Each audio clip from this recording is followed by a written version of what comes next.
The drill instructor's face stopped 3 inches from hers, close enough that she could see the vein pulsing in his temple and smell the coffee on his breath. He was screaming something about her age, about how 26-year-old women had no business pretending to be soldiers, about how she would be crying for her mother by week 2. Every recruit in formation flinched at the volume. Private Kestrel Vashchenko did not move. She did not blink.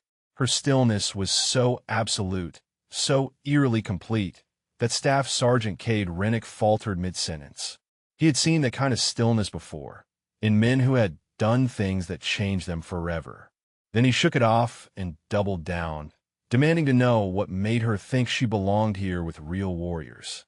Before we continue, drop a comment and tell us where you are watching from. Maybe you have known someone who stayed calm when everyone else panicked.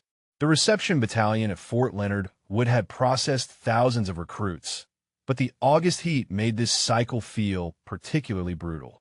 Bodies moved in confused clusters, following shouted instructions that overlapped and contradicted. Kess followed the flow without hurry, her small duffel containing everything she owned slung over one shoulder. Around her, young men and women stumbled through the chaos with wide eyes and trembling hands. She had seen chaos before. This was not chaos. This was theater. Rennick had spotted her within minutes of her arrival. She was older than the others, quieter, and female. 3 strikes in his book. He assigned her to the worst bunk in the bay, the one nearest the latrine with a broken heating vent that would rattle all night. He assigned her extra duties before she had even learned where the duty roster was posted. When she accepted every punishment without complaint or question, it only made him angrier. The first night brought the gas chamber orientation, and Kess watched the terror spread through the platoon like wildfire. Recruits whispered horror stories they had heard from older siblings or internet forums. The masks would not work. The gas caused permanent damage. People had died in there. Kess said nothing. She had breathed worse than CS gas in basements where the Geneva Convention was a joke. The recruit beside her was hyperventilating before they even reached the chamber building. Private Amara Osei, according to the name tape on her uniform, a tall woman from Georgia whose hands shook so badly she could not secure her mask straps.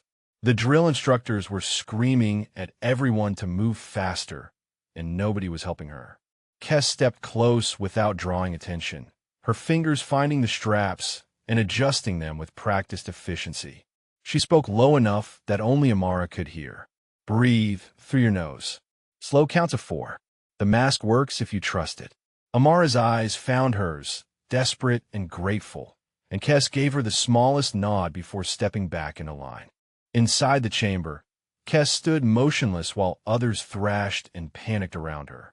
When the order came to break the seal and recite name and rank, she did so with the same flat calm she had shown Rennick. The gas burned because gas always burned, but pain was an old companion. She walked out while others crawled, and she did not cough until she was certain no one was watching. That night, a wiry recruit with quick eyes and a Puerto Rican accent dropped onto the bunk beside hers. Private Tomas Delgado Reyes introduced himself with a grin that seemed impossible given the circumstances. He asked where she was from, and she said Montana. He asked what she did before enlisting, and she said nothing important. He asked about the mark on her neck, the dark ink visible just above her collar, and she said nothing at all. Tomas did not push. He just nodded and said he figured everyone here was running from something or running toward something, and maybe both at the same time. Then he told her about Chicago, about the streets that had swallowed his friends one by one, about the recruiting office that had looked like a door to somewhere else. Kess listened without interrupting. When he finished, she told him to get some sleep. He laughed and said she sounded like his grandmother, and she almost smiled. The lights went out at 2100, but Kess did not sleep. She lay in the dark and listened to the unfamiliar sounds of 60 bodies breathing, coughing, crying quietly into pillows. Her hand drifted to her neck, to the tattoo that Tomas had noticed. A falcon diving, rendered in black ink so dark it seemed to absorb light. Beneath it, 3 letters in Cyrillic that no one here could read. She had come here to disappear, to become no one, to earn a place in a country that had given her shelter when her own had become a grave. The uniform was different, the flag was different, but service was service. Purpose was purpose. She had hoped that would be enough. Rinnik was going to be a problem. She had seen his type before, men whose hatred had a history, men who believed their cruelty was righteous. He would not stop until he broke her or she gave him a reason to. The smart move was to give him nothing, to be invisible, to endure until graduation made her someone else's problem. But as she lay there in the dark, listening to Amara's steady breathing 2 bunks away, Kes wondered if invisible was something she still knew how to be. Across the bay, she heard Rinnik's voice in the hallway, talking to one of his favorite recruits. The words carried in the silence. He said he was going to break her by week 3. He said there was something wrong with that one, something that did not belong here. The recruit asked why he cared so much about one private, and Rinnik's answer came cold and certain. Because I have seen what happens when we let the wrong people through. I lost soldiers because someone did not belong. Never again. Kes closed her eyes. He was hunting for something he did not understand, chasing a ghost he could not see. She had faced hunters before. She had faced worse than Staff Sergeant Cade Rinnik in places where losing meant dying in the snow with no one to bury you. But she had not come here to fight. She had come here to begin again. The question was whether beginning again was something the world would allow. The first physical training session began at 04:30, when the Missouri darkness still held and the air carried the kind of damp chill that settled into bones. Rinnik ran them until 3 recruits vomited and 1 collapsed. Kes finished in the middle of the pack, her breathing controlled, her pace deliberately unremarkable. She could have run faster. She could have run until Rinnik himself dropped. But speed drew attention, and attention was the enemy. Rinnik noticed anyway. He noticed that she was not gasping like the others, that her recovery was too quick, that her eyes tracked the terrain with a focus that seemed wrong for someone struggling to survive. He assigned her to carry the guide-in for the rest of the session, a metal pole that grew heavier with every mile. She carried it without complaint. The nickname started by lunch. Private Derek Fawcett, a former linebacker from Alabama who had already become Rinnik's favorite, called her Grandma in the chow line. Others laughed. By dinner, half the platoon was using it. Kes ate her food and said nothing. Names were just sounds. She had been called worse things by men who were trying to kill her at the time. Tomas sat across from her, his tray piled high with food he probably would not be able to keep down after the afternoon's exercises. He told her she did not have to take it, that she could report Fawcett for harassment. Kes asked him what that would accomplish. He did not have an answer. That afternoon, Rinnik assigned her to clean the drill sergeant offices while the rest of the platoon received classroom instruction on military customs.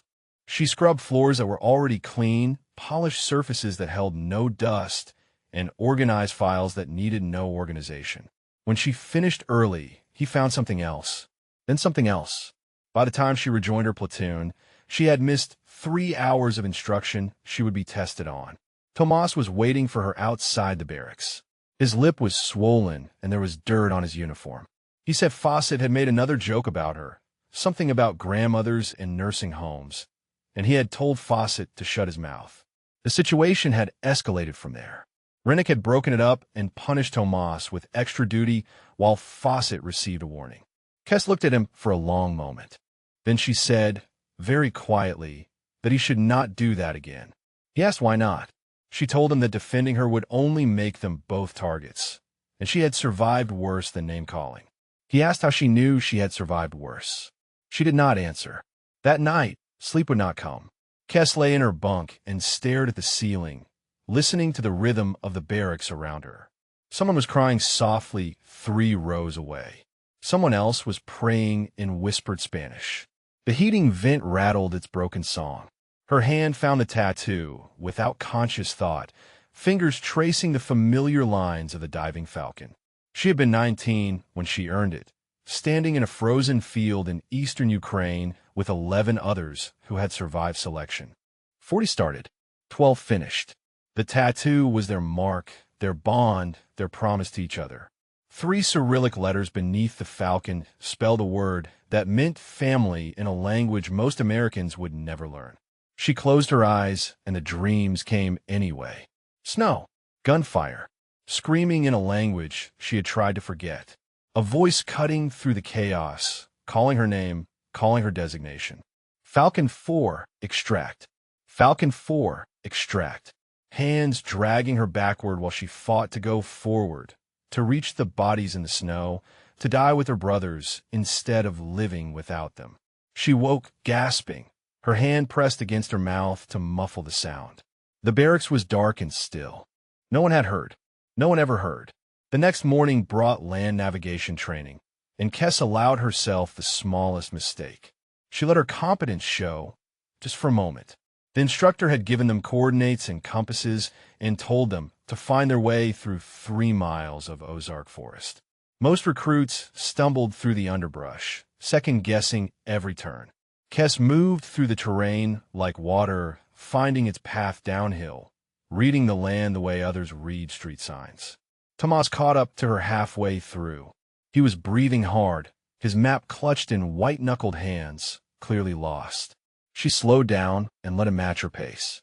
Without looking at the map, she told him his next bearing and the terrain feature he should use to confirm it.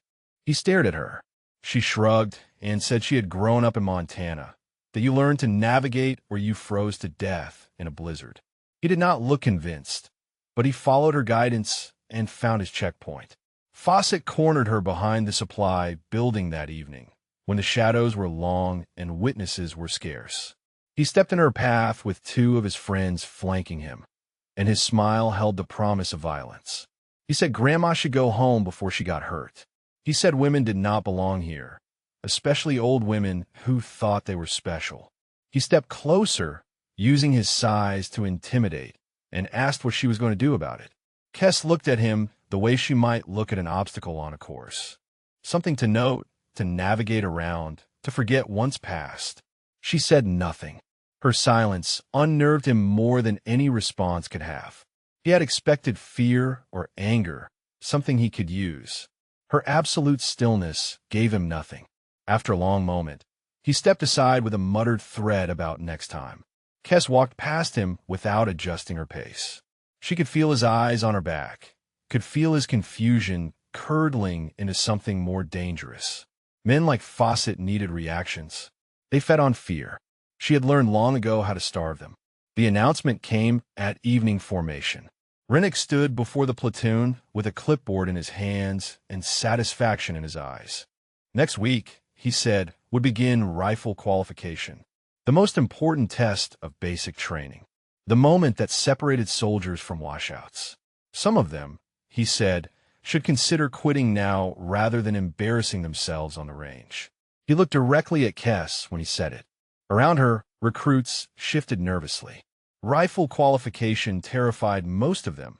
The pressure of shooting for score while drill sergeants screamed and careers hung in the balance.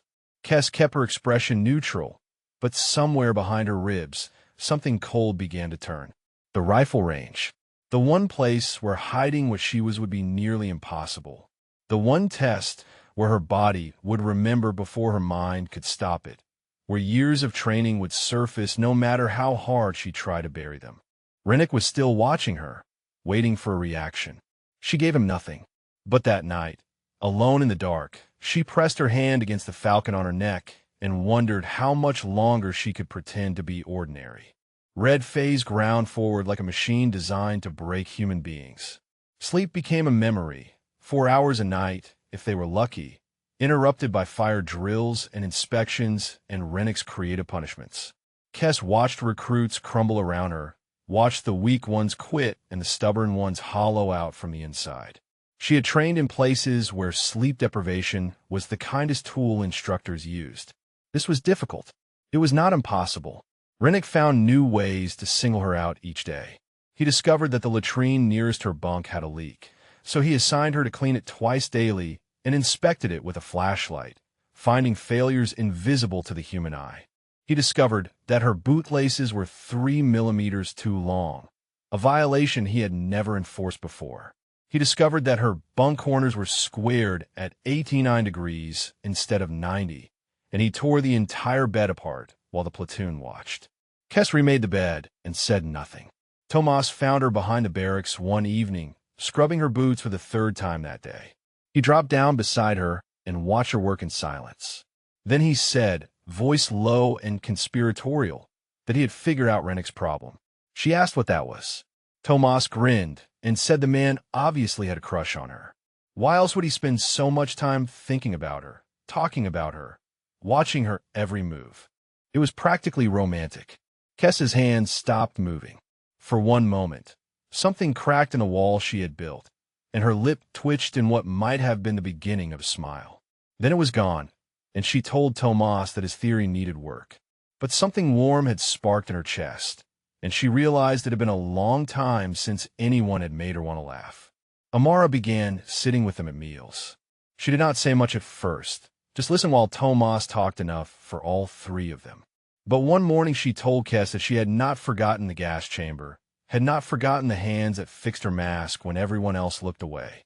She said she did not understand Kes, did not know why she never broke, but she had decided that understanding was not required for respect. Kes nodded and said nothing, but she made sure Amara always had a place at their table. The inspection came on a Thursday morning, the kind of white-glove examination that determined who received weekend privileges and who spent Saturday scrubbing floors. Kes had prepared her equipment with the precision of someone who understood that details saved lives. Her uniform was immaculate, her rifle clean enough to eat from, her bunk tight enough to bounce a quarter. Rennick found nothing wrong. His jaw tightened with each item he checked, each standard she had met. He was moving toward the next recruit when Sergeant Yolanda Tate called his name and asked him to step outside. Kes watched them through the window, watched Tate's measured gestures and Rennick's defensive posture.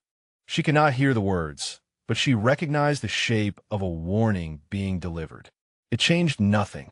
That afternoon, Fawcett brushed past her locker during the chaos of uniform change. She did not notice his hands moving, did not see him loosen straps and shift items. When a surprise inspection came 2 hours later, her gear was in disarray. Rennick held up her tangled equipment with theatrical disappointment and assigned her to weekend duty while the others rested. Amara caught her eye as punishment was announced. Her expression said she had seen Fawcett near the locker. Kes gave the smallest shake of her head. Accusations without proof would only make things worse.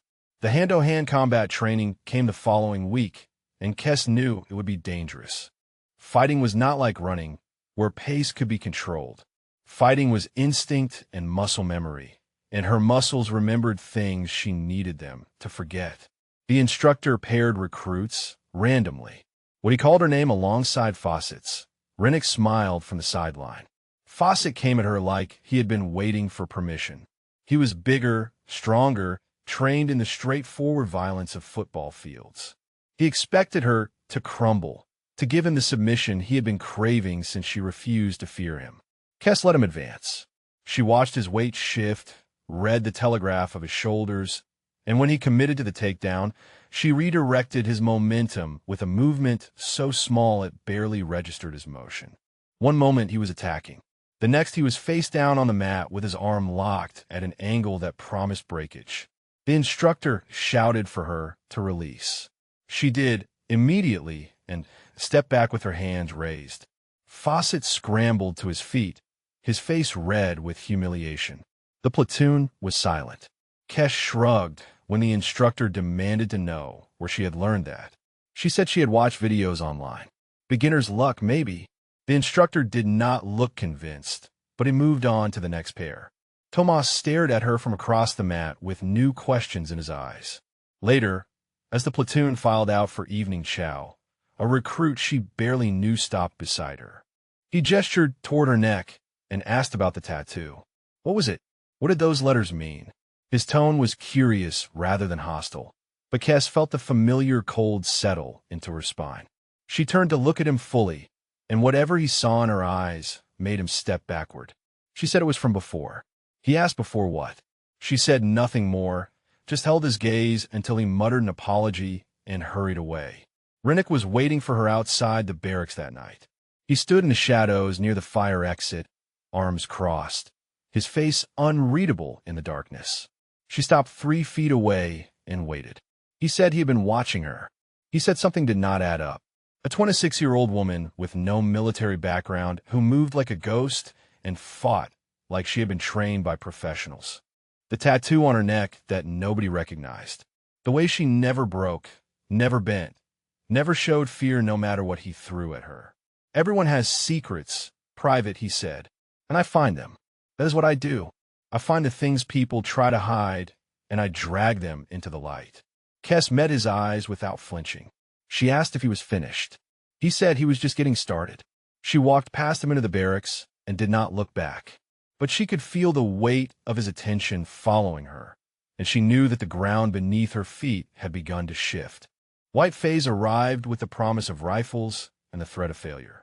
The recruits who had survived Red Phase carried themselves differently now, harder around the edges, more certain of their right to be here. But the stakes had risen with them.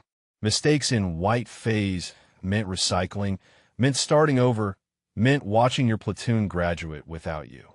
Rennick spent his evenings in the administrative office, pulling records he had no official reason to access. Private Kestrel Vashchenko, born in Kiev, Ukraine, immigrated at age 8, raised in rural Montana by a grandfather now deceased. Parents killed in a car accident when she was 7. No prior military service. No criminal record. No red flags of any kind. The file told him nothing, and the nothing made him certain there was something. He had seen her type before. In Kandahar, in the mountains where the enemy dressed like civilians and smiled before they killed. He had trusted a woman there, a translator who had passed every background check, who had seemed so helpful and kind. She had led his patrol into an ambush that killed 4 of his soldiers. He still dreamed about their faces, still heard their screams when the silence grew too heavy. Rennick closed the file and stared at the wall. He was not crazy. He was not paranoid. He was vigilant, which was what a good soldier was supposed to be. Vashchenko was hiding something. He could feel it in his bones, the same instinct that had kept him alive when others died. He would find the truth, and when he did, everyone would understand that he had been right all along. Across the base, Kes sat with Tomas behind the chapel, the one place where recruits could speak without being overheard. The evening air was cool, and the stars were beginning to emerge, and Tomas was talking about Chicago again. He told her about his cousin Miguel, who had been like a brother, who had taken a bullet mint for someone else on a corner that looked like every other corner. He told her about the funeral, about the way his mother had aged 10 years in a single afternoon, about the recruiting poster he had seen on the bus ride home. Kes listened without interrupting. When he finished, he asked her why she was really here. Not the official answer, not the Montana story. The real reason. She was quiet for a long moment. Then she said that she had made a promise to people who were gone, a promise to keep serving even when serving meant starting over. She said some debts could not be repaid, only honored. Tomas nodded like he understood, and maybe he did. Amara found them there an hour later, carrying contraband snacks she had smuggled from the PX. She distributed them solemnly, like a priest offering communion, and the 3 of them ate in comfortable silence. Outcasts, Tomas called them. The grandma, the gangbanger, and the African queen. Amara threw a cracker at his head and told him to never call her that again, but she was smiling when she said it. The rifle familiarization began the next morning, and Kes felt the old knowledge stirring beneath her skin. The instructor explained grip and stance and breathing, concepts she had mastered before she turned 20. She mimicked the movements of the recruits around her, pretending to learn what her body already knew.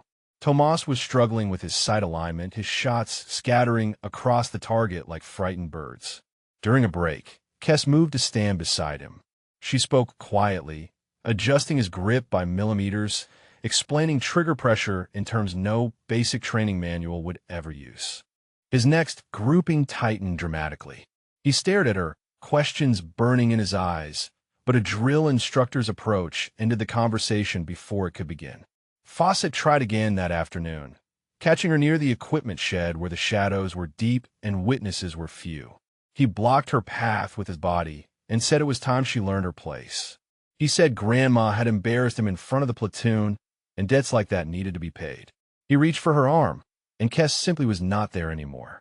She shifted her weight by inches, redirected his momentum with a motion that looked almost accidental, and watched him stumble forward into the drainage ditch that had filled with mud from the morning rain. He went down hard, coating himself in brown sludge from chest to boots. The recruits nearby tried to hide their laughter and failed. Fawcett struggled upright, humiliation and rage twisting his features, but Kes was already walking away. She did not run. She did not hurry. She simply continued toward the barracks as if nothing had happened. Rennick saw the incident from across the yard. His eyes narrowed as he watched Vashchenko's retreating figure, her movements economical and precise, her composure unbroken. Normal recruits did not move like that. Normal recruits did not think like that. Whatever she was, wherever she had come from, he was going to prove it. Evening formation brought the announcement he had been planning. Rennick stood before the platoon and explained that rifle qualification would determine their futures. Then he added, almost casually, that he would be personally overseeing certain recruits whose performance required additional scrutiny. He did not look at Kes when he said it. He did not need to. That night, she lay awake in her bunk while the barracks slept. Tomorrow would be the beginning of the end, one way or another. The rifle range would strip away every pretense, expose every skill she had tried to bury.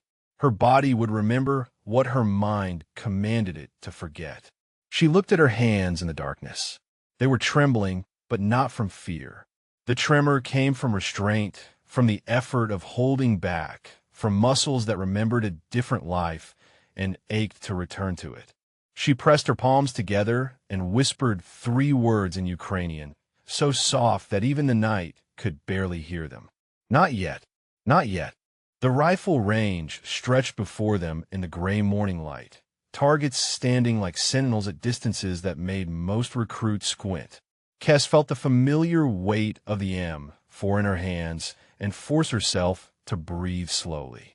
This weapon was lighter than what she had carried before, simpler in its design, almost gentle compared to the tool she had learned to use in the frozen fields of eastern Ukraine. She took her position on the firing line and waited for the command. Around her, recruits were pale with anxiety, their movements jerky and uncertain. Tomas was 3 lanes down, his jaw tight with concentration.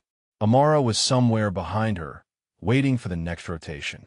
Rennick stood at the edge of the range, his eyes fixed on Kes like a predator watching wounded prey. The targets rose.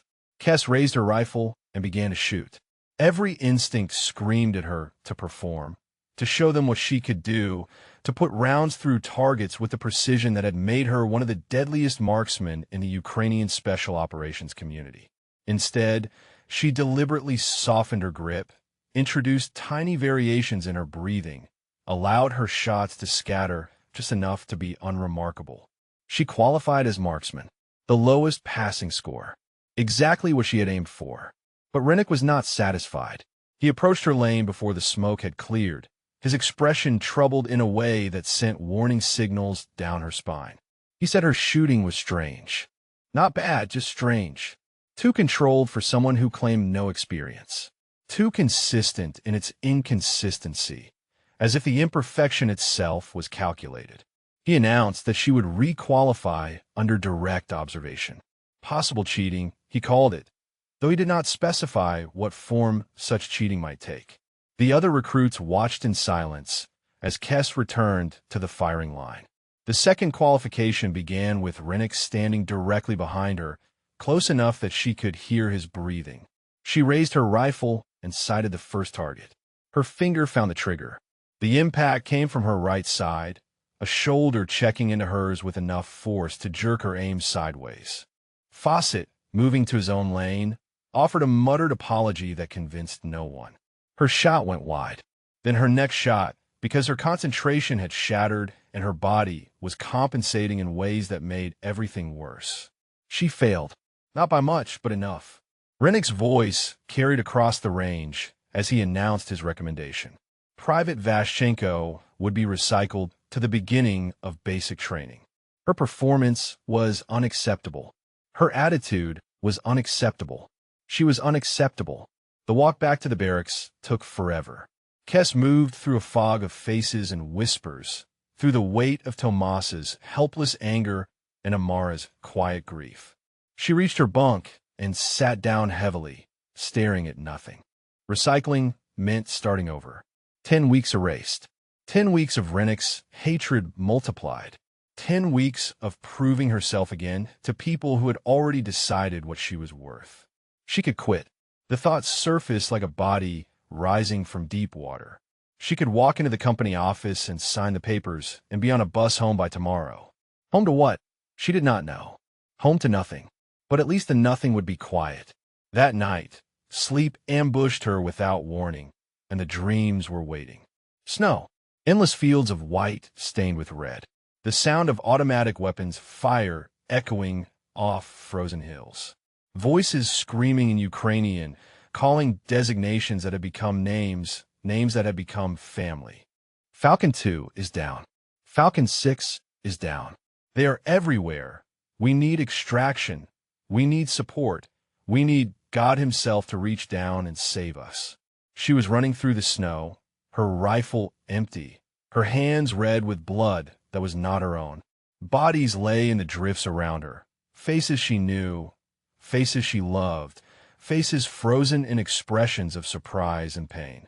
She reached for them and hands grabbed her from behind, dragging her backward while she fought and screamed. Falcon 4, extract.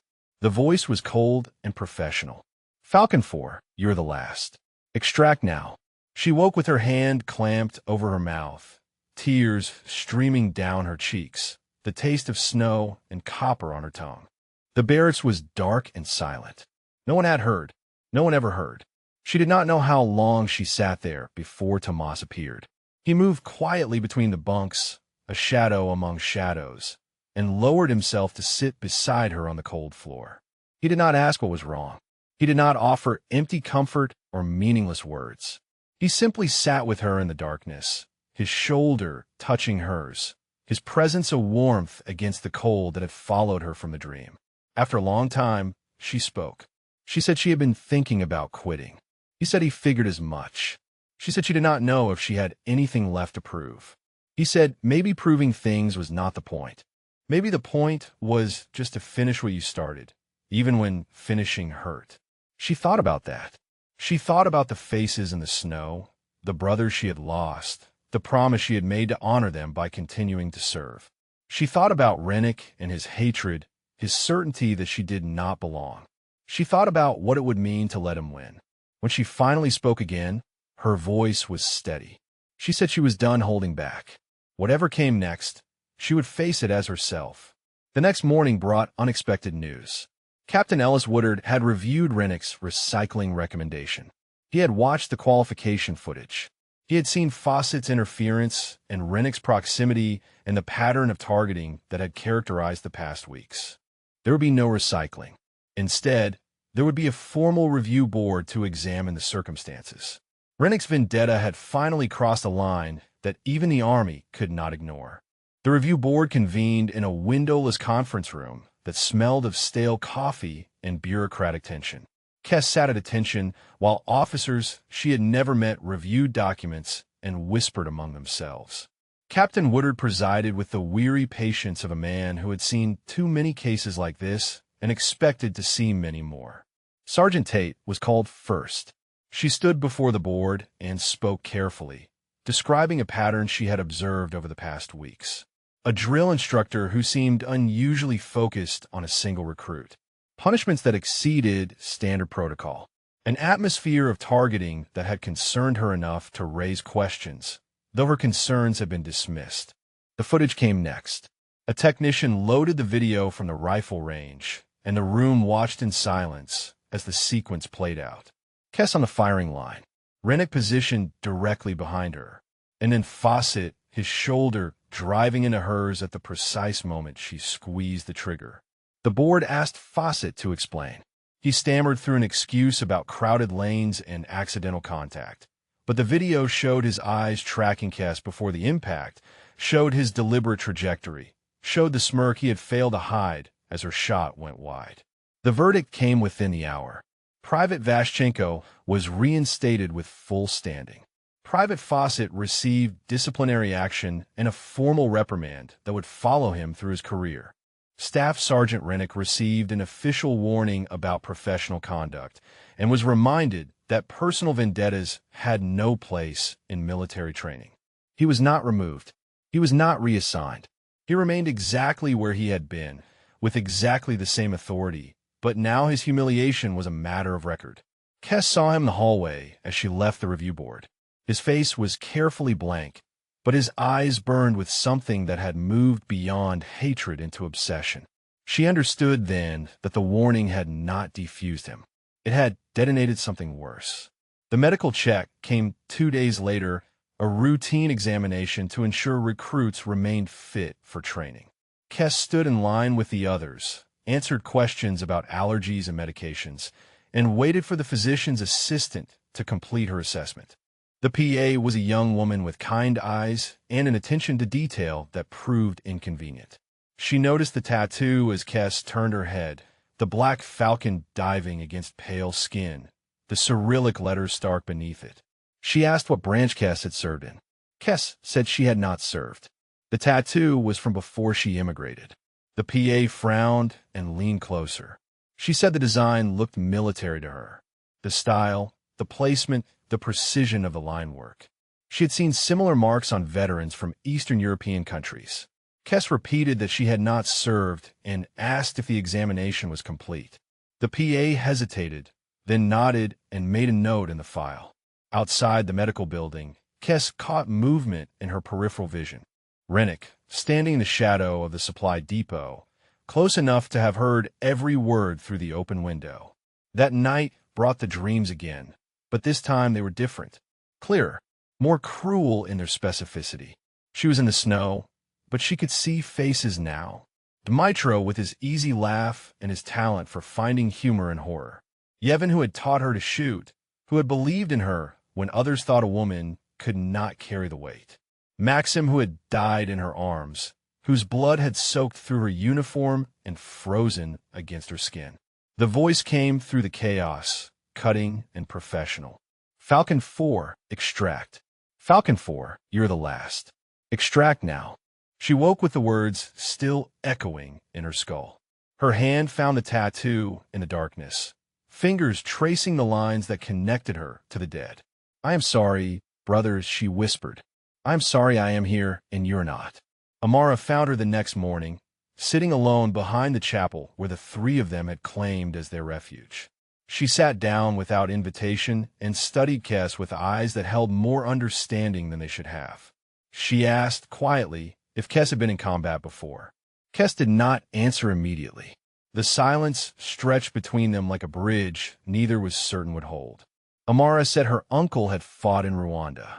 He had survived when others did not, and he had carried that survival like a wound that would not heal. He had the same look in his eyes that Kes carried now, the look of someone who had seen things that could not be unseen. Kes met her gaze and said nothing, which was itself a kind of answer. Amara nodded slowly. She said she did not need details. She did not need explanations.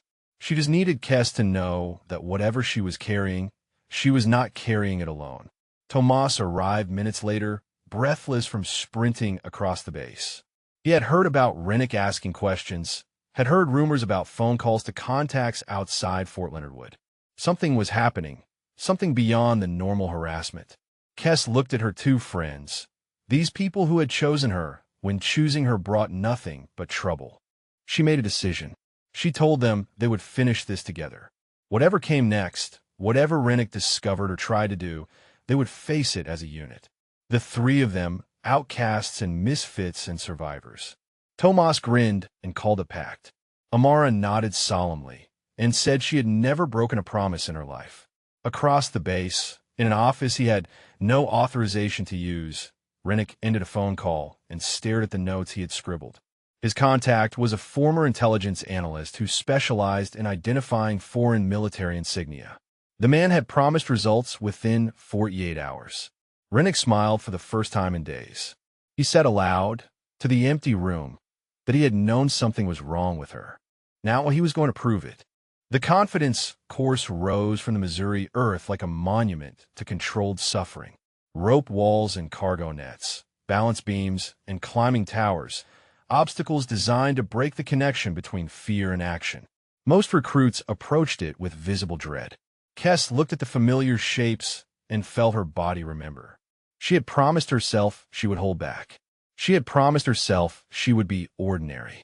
But ordinary was becoming harder to maintain with each passing day, and the course demanded movement patterns her muscles had spent years perfecting.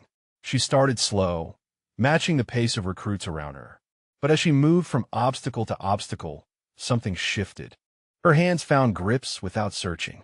Her feet placed themselves on surfaces that should have required careful attention. She flowed through the course like water through a stream bed, natural and inevitable, and she did not realize how visible it had become until she reached the final platform and saw the faces staring up at her. The instructor checked his stopwatch twice before announcing her time. It was not the fastest in the platoon. She had managed to hold back that much. But it was fast enough to draw attention, smooth enough to raise questions. Tomas caught up with her behind the water station, away from curious eyes. He did not waste time with small talk. He asked her directly what she had been before she came here. Not the Montana story, not the immigration paperwork. The truth. Kes studied his face for a long moment. She saw no judgment there, no suspicion, only the steady concern of someone who had decided to care about her regardless of the cost. Someone else, she said finally. I was someone else. He waited for more. When nothing came, he nodded slowly and said that was enough. He said whatever she had been, whoever she had been, she was his friend now. That was what mattered. She did not know how to respond to that. Friendship had been something she lost in the snow 3 years ago, something she had not expected to find again. She settled for a nod that she hoped conveyed more than her words could. The call came to Rennick's unauthorized office that evening. His contact had results. The tattoo matched the insignia of a Ukrainian Special Operations Unit, an elite counter-sniper group known only by a code name. The Falcons.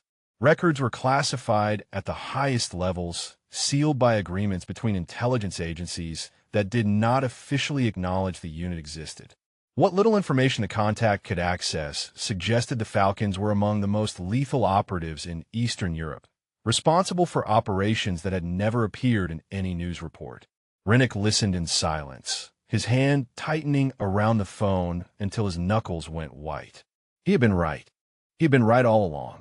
The tactical training exercise came 2 days later, a simulated mission through wooded terrain that tested everything the recruits had learned.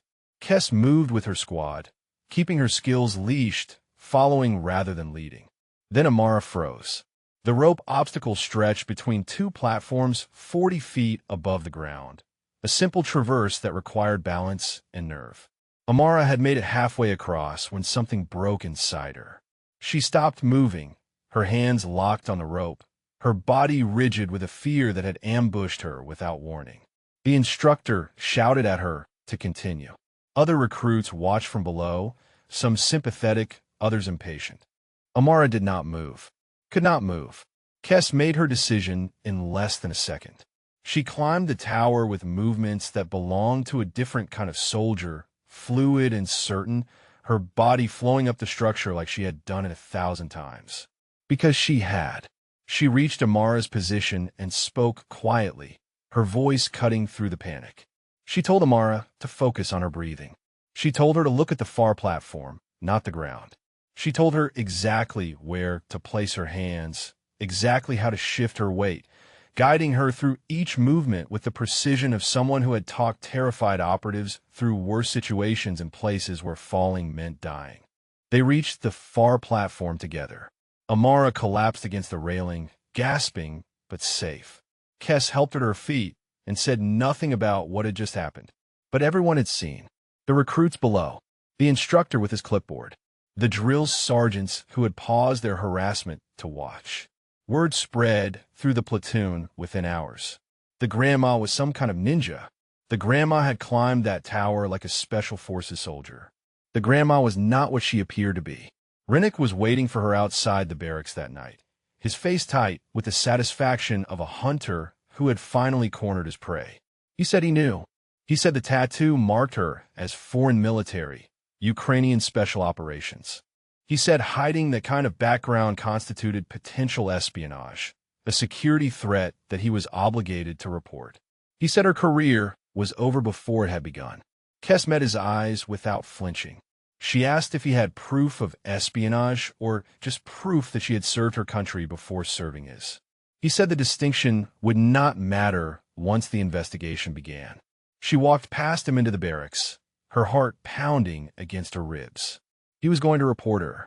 Everything she had built, everything she had endured, was about to collapse under the weight of a past she could not escape. Morning formation brought an announcement that sent ice through her veins. Colonel Viktor Markov would be arriving in 2 days for a quarterly inspection. All training companies were expected to present themselves for review. Kes knew the name. Markov had spent decades in Army intelligence, specializing in Eastern European operations. If anyone could identify a Falcon by sight, it would be him. Across the formation, Rena caught her eye. He was smiling. 48 hours. The number echoed through the barracks like a countdown to execution. Colonel Markov's inspection had transformed the base into a hive of frantic preparation. Floors were scrubbed until they gleamed. Uniforms were pressed until creases could cut paper. Recruits rehearsed responses to questions they hoped they would never be asked. Kes moved through the chaos with the stillness of someone who had already accepted what was coming. She cleaned her equipment. She prepared her uniform. She waited. Rennick spent those 48 hours assembling his case. He compiled every anomaly he had observed since the first day of training. The unnatural calm. The combat instincts that surfaced despite her efforts to hide them. The tattoo that marked her as something dangerous. The hand-to-hand incident, the confidence course, the way she had climbed that tower like she had been trained by professionals. Because she had been trained by professionals, and now he could prove it. He typed his report with the satisfaction of a man who had finally been vindicated. Security concern, the subject line read, possible foreign intelligence asset. He would present it to Colonel Markov personally and watch as everything Vashchenko had built came crashing down. Kes found Tomas and Amara behind the chapel on the first evening, the three of them drawn together by gravity or fate or the simple need for human connection before the storm. She told them she had been thinking about running, just disappearing into the night, finding a bus station, becoming someone else in some other place. Tomas asked if that was really what she wanted. She said no. Running meant letting Rennick win.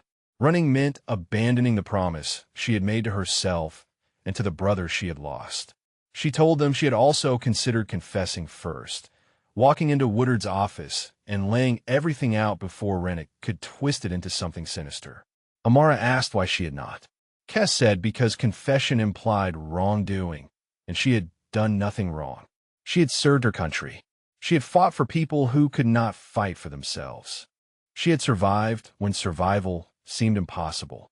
None of that was a crime. So she had decided to stand her ground.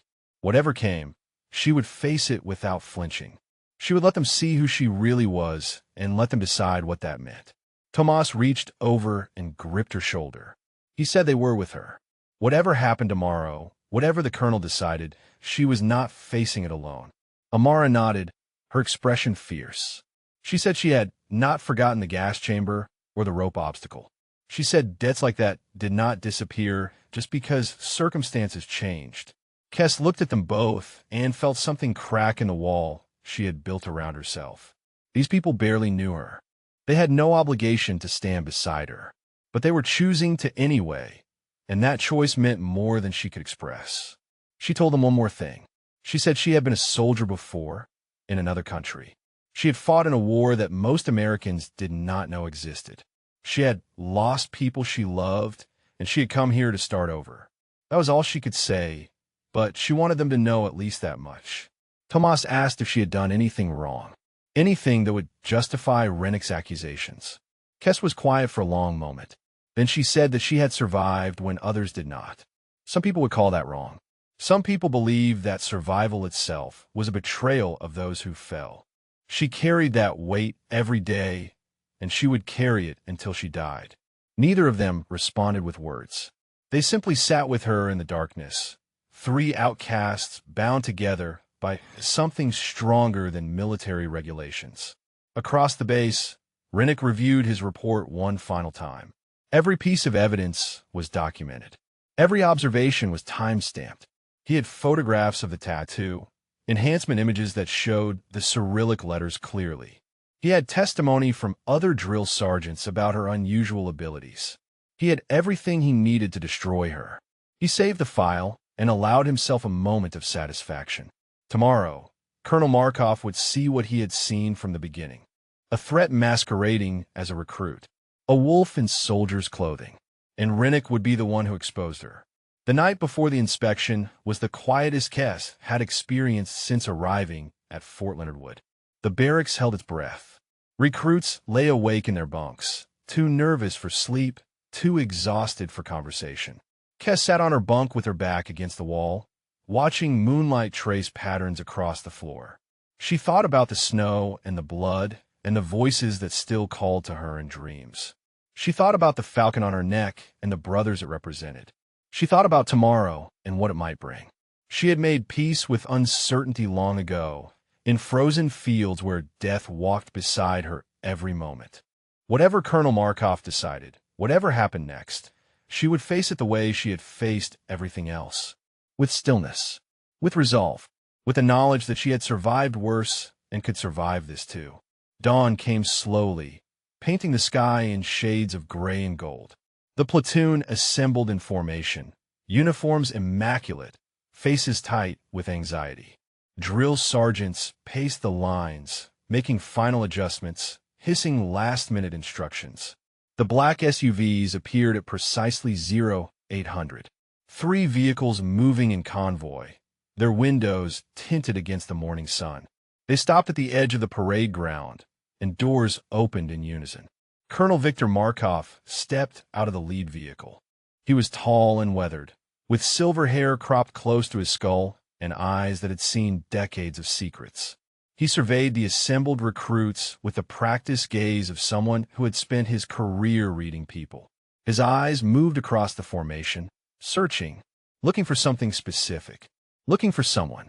Kes stood at attention and felt those eyes pass over her. She did not move. She did not breathe. She simply waited for the moment when everything would change. The inspection began with ceremony and protocol, officers exchanging salutes and pleasantries while recruits stood frozen in formation. Colonel Markov moved through the rituals with the ease of someone who had performed them 1,000 times, his attention seemingly focused on the drill sergeants and company leadership. Rennick waited until the formal introductions concluded before approaching the colonel's aide. He spoke quietly, urgently, requesting a private meeting to discuss a security matter of significant importance. The aide raised an eyebrow, but noted the request. These things happened during inspections. Concerns surfaced. Issues demanded attention. Markov began his walk along the formation, pausing occasionally to examine a uniform or ask a question. His progress was methodical, unhurried, the movement of a man who understood that presence itself was a form of communication. Kes watched him approach through her peripheral vision, keeping her eyes fixed forward as regulations demanded. She could feel her heartbeat in her throat, could feel the weight of the tattoo on her neck like a brand that marked her for judgment. The colonel stopped in front of the recruit 2 positions to her left. He asked a question about hometown and military occupational specialty. The recruit answered with nervous precision. Markov nodded and moved on. 1 position away, Kes could see the silver eagles on his collar, could smell the coffee on his breath, could sense the intelligence behind his weathered eyes. He stopped directly in front of her.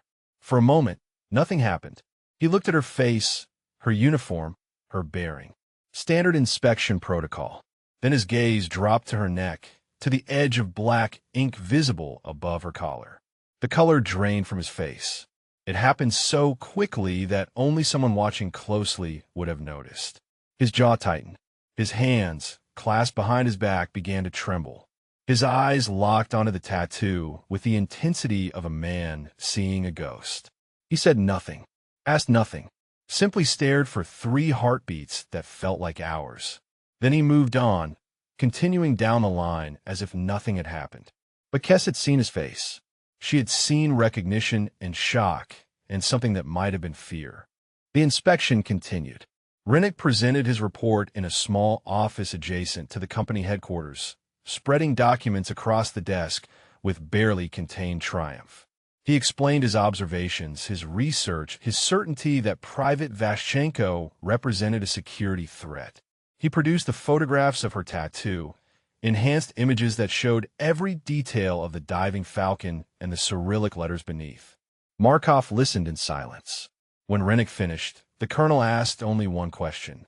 "Did you get a clear photograph of the tattoo?" Rennick confirmed that he had.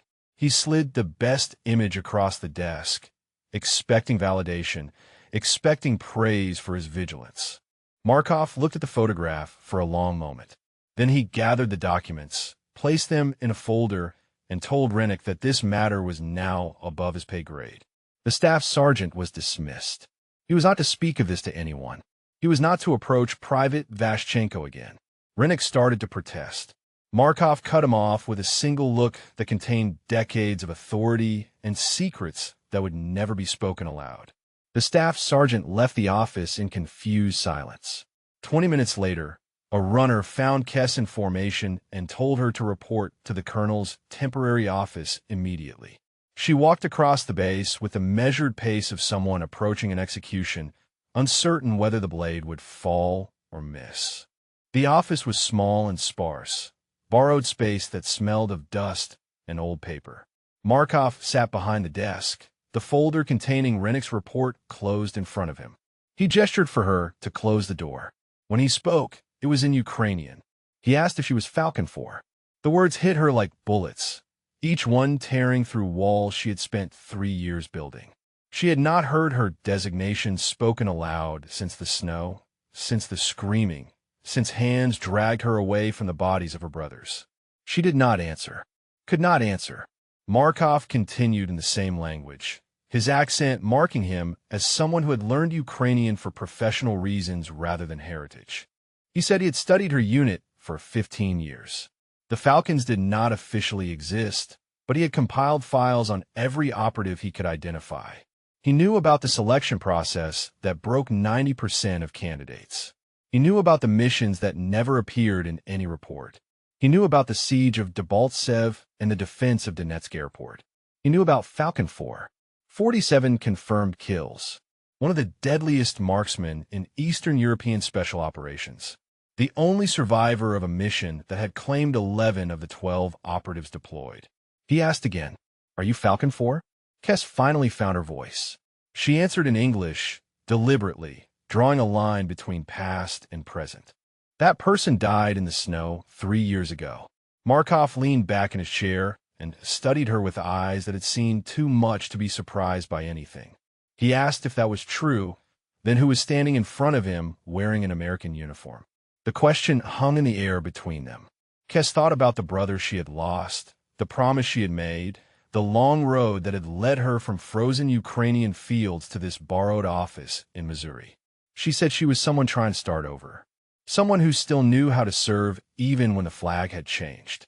Someone who had nowhere else to be. Markov was quiet for a long moment.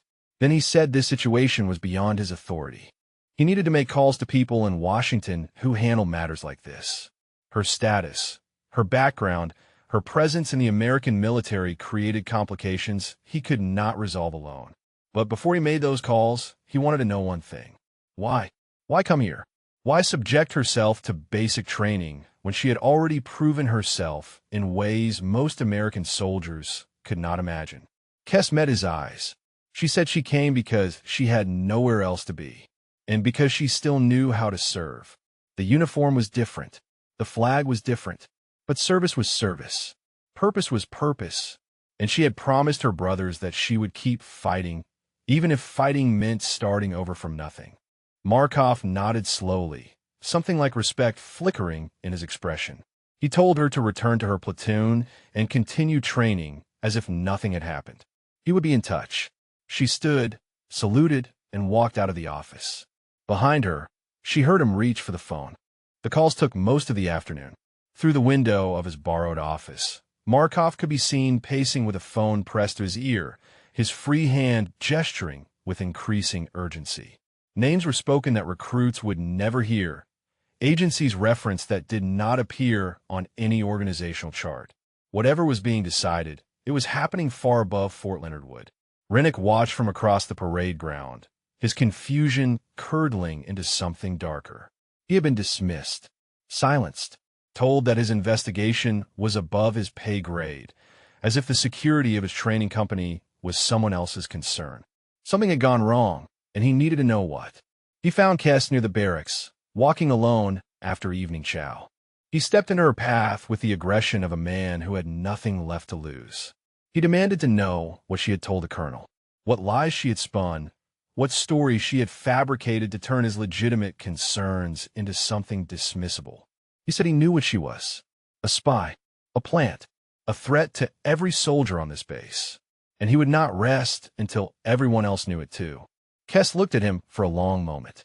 Then she spoke with a calm that seemed to infuriate him more than any insult could have. "Staff Sergeant, I suggest you speak to your commanding officer before continuing this conversation." The words landed like a slap. Rennick's face flushed red, his hands curling into fists at his sides. He stepped closer, close enough that she could see the vein pulsing in his temple, and reached for her arm. What happened next took less than 2 seconds. Kess shifted her weight by inches, redirected his momentum with a movement that seemed almost gentle, and guided him into a submission hold that left him face down on the ground with his arm locked at an angle that promised pain if he struggled. She applied no more pressure than necessary. She caused no injury. She simply controlled him completely, the way a master controls a student who has forgotten their place. Every recruit in the area witnessed it. The grandma had put a drill sergeant on the ground without apparent effort, without visible anger, without breaking a sweat. She released him immediately and stepped back, her hands open at her sides. Rennick scrambled to his feet, his humiliation complete, his authority shattered in front of the soldiers he was supposed to train. Captain Woodard arrived within minutes, summoned by witnesses who had sprinted to find someone with authority. He assessed the situation with the practiced eye of an officer who had managed too many crises to count. He listened to accounts from multiple sources. He noted the position of bodies, the expressions on faces, the unmistakable evidence of a drill sergeant who had crossed the line. Staff Sergeant Rennick was placed on administrative leave pending investigation. He was escorted from the training area without ceremony, his career hanging by threads he had cut himself. The briefing convened that evening in the company conference room. Colonel Markov stood at the front, flanked by Captain Woodard and several officers Kess did not recognize. She had been asked to attend. She had been asked to give permission for what was about to be revealed. Markov spoke with the measured precision of someone who had spent decades handling classified information. He explained that Private Vashchenko had been the subject of inquiry due to concerns about her background. Those concerns had proven to be based on incomplete understanding. He told them who she was. A decorated veteran of Ukrainian Special Operations, a member of one of the most elite counter-sniper units in Eastern Europe. The tattoo on her neck marked her as one of only 12 operatives who had completed a selection process designed to break the strongest soldiers. She had served with distinction in conflicts that most Americans had never heard of, had accumulated more combat experience than anyone currently stationed at Fort Leonard Wood. The Falcon unit was not officially acknowledged by any government. Its operations remained classified at levels that would never be declassified.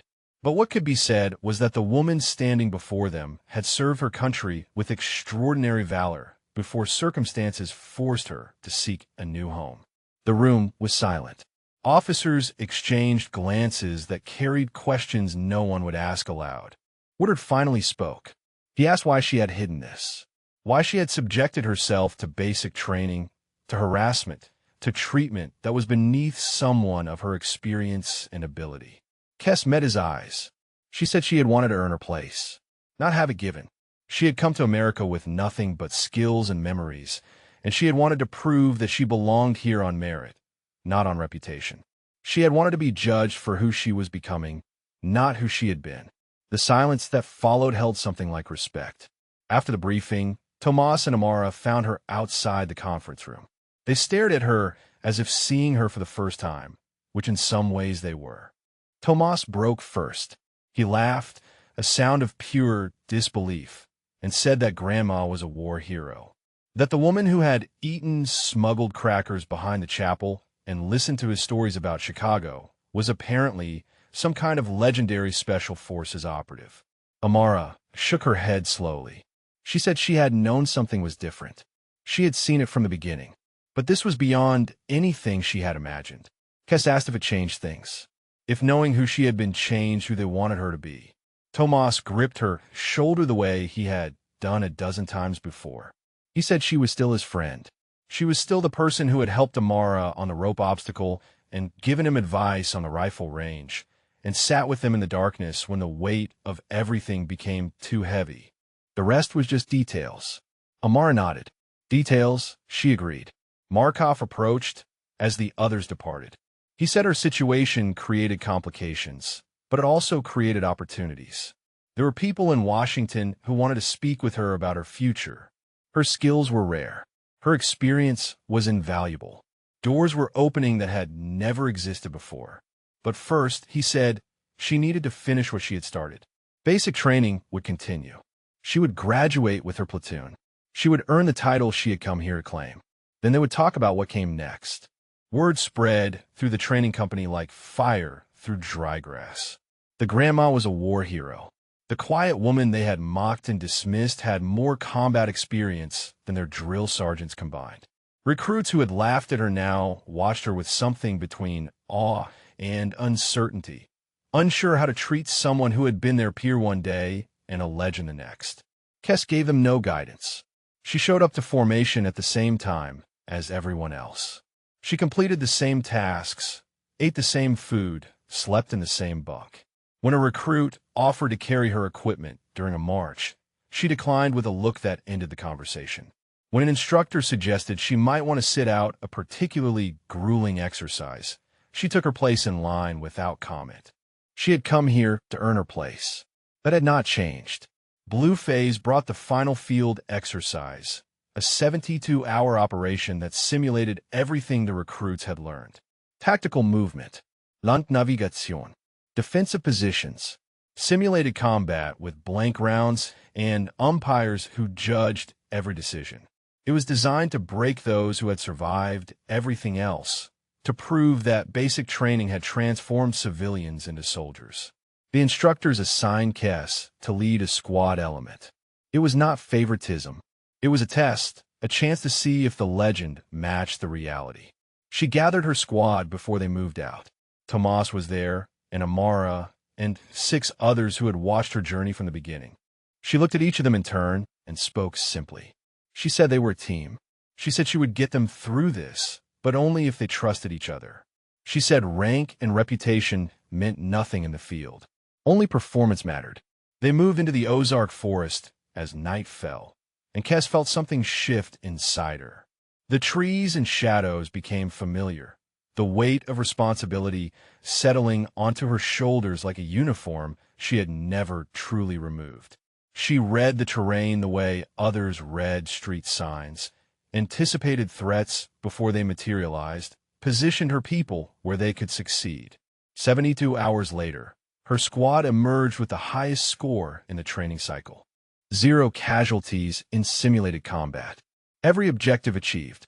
Every challenge met with the precision of soldiers who had been led by someone who understood what leadership truly meant. The other squads had performed adequately. Hers had performed exceptionally. The difference was visible to everyone who cared to look. Amara found her after the exercise, while others were celebrating with exhausted relief.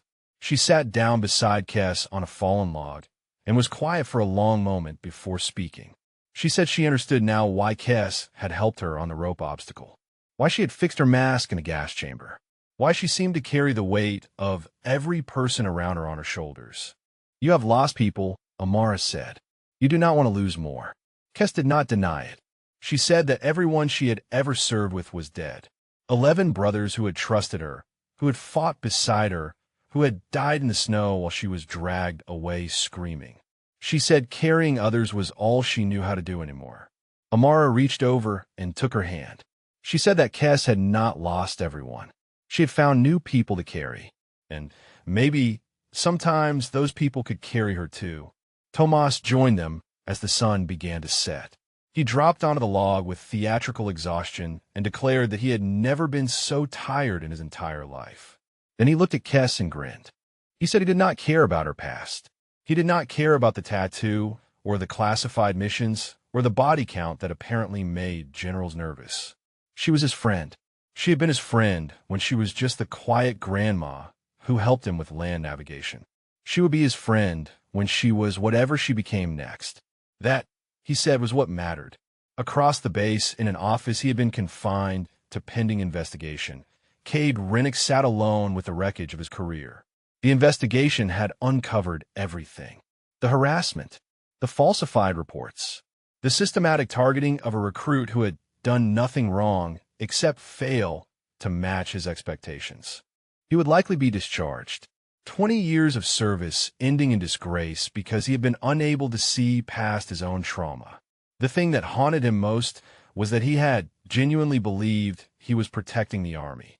He had seen threat where there was none, had projected the ghost of a dead translator onto a woman who had only wanted to serve. His instincts, the ones that had kept him alive in Kandahar, had betrayed him completely. He did not know how to live with that. He did not know if he could. Evening fell over Fort Leonard Wood, painting the sky in shades of orange and purple. Kes stood alone at the edge of the parade ground, watching the colors fade into darkness. Her hand found a tattoo on her neck, fingers tracing lines that connected her to people who would never see another sunset. She spoke their names quietly, one by one. Dmitro, Yevon, Maxim, Alina, Pavlo, Taras, Bodon, Vasil, Roman, Andrei, Serhiy. 11 names, 11 lives, 11 debts she could never repay. I'm still serving, brothers, she whispered. Different flag, same purpose. I hope that is enough. The stars emerged overhead, the same stars that had watched over frozen Ukrainian fields 3 years ago. Somewhere in that darkness, she chose to believe her brothers were watching too. Colonel Markov found her there an hour later. He said graduation was in 2 days. He said representatives from Army Special Forces would be attending. They wanted to discuss her future, the opportunities that her unique background created, the paths that were opening before her. She asked if she had a choice in what came next. He said she always had a choice. That was what service meant. Choosing to give yourself to something larger again and again for as long as you had anything left to give. She looked at the stars one more time. Then she turned and walked back toward the barracks, toward the friends who were waiting, toward whatever tomorrow would bring. The morning of graduation dawned clear and bright, the Missouri sky stretching overhead like a promise of things to come. Families filled the bleachers beside the parade ground, their cameras ready, their pride visible from 100 yards away. Somewhere in that crowd, Tomas's mother had traveled from Chicago. Amara's parents had flown from Atlanta. Kes had no one in those stands, but she did not feel alone. She stood in formation with her platoon, wearing the same uniform as everyone else, bearing the same insignia they had all earned together. 10 weeks of suffering and growth and transformation, reduced to this single moment of ceremony. She had completed basic training the same way every other soldier completed it. Through endurance, through will, through the refusal to quit when quitting would have been easier. The reviewing stand held officers and dignitaries, including Colonel Markov and a group of men in civilian clothes whose bearing marked them as something other than ordinary visitors. Special Forces representatives, Kes knew. People who had read her file and wanted to discuss what came next. But that was later. First, there was this. Rennick stood at the edge of the parade ground, positioned where graduating soldiers could not miss him. He had been required to attend a final humiliation before the discharge proceedings that would end his career. His uniform was immaculate, his posture rigid, his face a mask that revealed nothing of what churned beneath. When the awards portion of the ceremony began, Kess felt the weight of attention shift toward her. Captain Woodard read from a citation that described leadership and excellence and the qualities that define the Army's finest soldiers. He announced that the distinguished honor graduate of this training cycle was Private Kestrel Vashchenko. She marched to the reviewing stand and received the award with the precision that 10 weeks of training had drilled into her muscles. The applause began scattered and grew into something larger, a standing ovation led by Colonel Markov himself. Officers who had read her classified file clapped alongside families who knew nothing of Ukrainian snow or fallen brothers. As she returned to formation, her eyes found Rennick. He was watching her, his expression unreadable, his hands motionless at his sides. Their gazes held for a long moment. She saw something in his face that might have been regret, might have been grudging respect, might have been simply the exhaustion of a man who had lost everything he thought he was fighting for. He looked away first. The ceremony concluded with the traditional dismissal, the moment when recruits officially became soldiers. Kess felt the word wash over her, felt it settle into her bones alongside older identities that would never fully disappear. She was a soldier again, a different army, a different flag, but the same fundamental truth. The Special Forces representatives found her within minutes of dismissal. They were polite and professional, their handshakes firm, their interest barely concealed behind practiced neutrality. They spoke of expedited training pipelines, of skills that were desperately needed, of opportunities that did not exist for ordinary soldiers. They wanted her.